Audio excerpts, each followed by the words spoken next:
Hi,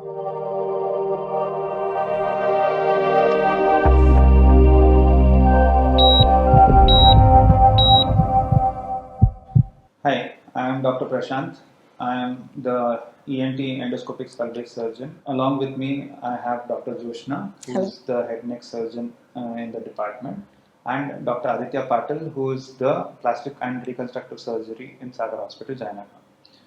Recently, we operated on a patient, a 74-year-old gentleman, who had a lesion on the front of the tongue.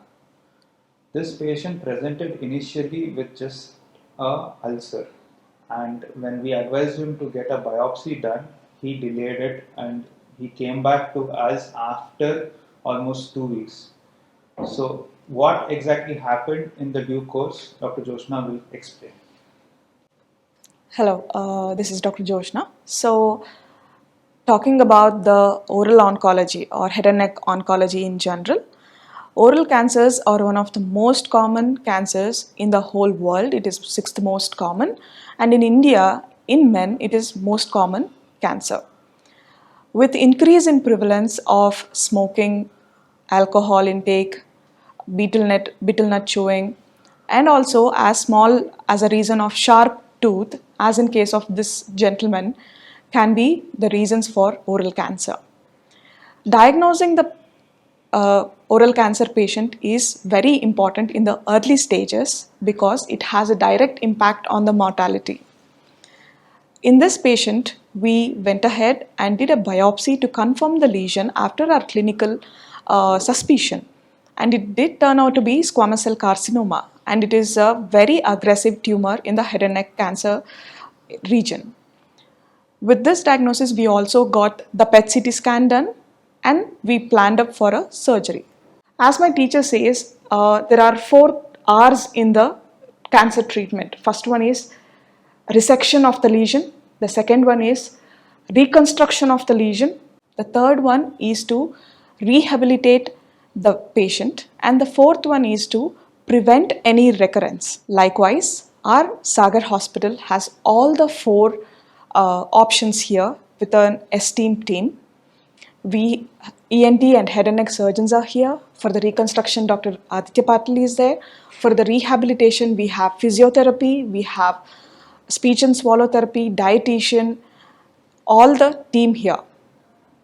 Finally, we also counsel the patients to come once in 2 months for the follow-up so that we can effectively prevent the recurrences. So with this introduction, I would like to pass it on to Dr. Aditya Patil. Hi. So when we talk about the cancers of the head and neck, so there are many vital structures in the head and neck, including the tongue, the buccal mucosa, the cheek, the nose. So even if a part of these vital structures are removed, they may lead to a very obvious cosmetic or functional disturbance to the patient, and hence in most of these patients a reconstruction of the resected part would be required. If the patient presents very early and it's a very small lesion, the primary surgeons resect the tumor and can also close the defect with stitches alone. But in cases in such as in this case where the patient comes a little late, or in slightly advanced cases where there are moderate and large size defects, it becomes more necessary to reconstruct these defects using tissues from elsewhere. So in moderate size defects, we can generally manage with using the tissues from around the part of the defect, and which are called as local flaps.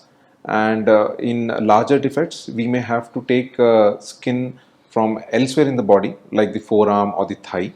And these are called free flaps, wherein we take tissues from one part of the body and we put it in another part and we anastomose the blood vessels. So luckily for this patient, the defect was moderate sized and we could manage with the local flap, and we did something called as a rotation and advancement flap, wherein we used part of the tongue mucosa itself and we rotated it and repositioned it in such a way that we could give the shape back to the patient, and meanwhile while not compromising the speech and the swallowing, which are the two main functions of the tongue. So both these have to be retained, and we have to be sure that the tongue is able to do this job even after the reconstruction. Hence, like I said, fortunately we could do it with a local flap. But in more severe cases, if the patient had come even more late and if they had ended up removing more part of the tongue, then we could have taken the skin from either the forearm and sometimes even the thigh.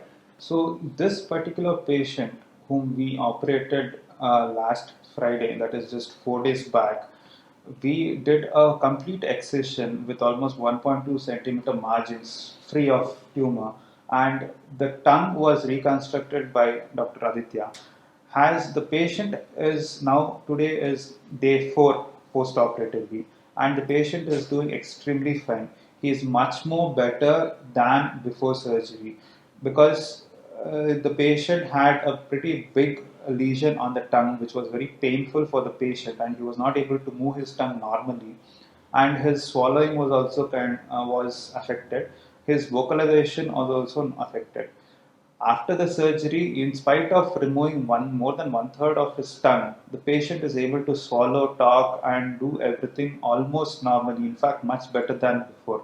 So this is the effect that or this is the impact that we have given a patient, especially who is one who's suffering from cancer, and we have given him complete clearance with the neck node dissection as well. Kindly come to Sagar Hospital for getting a comprehensive care for you to become better than before.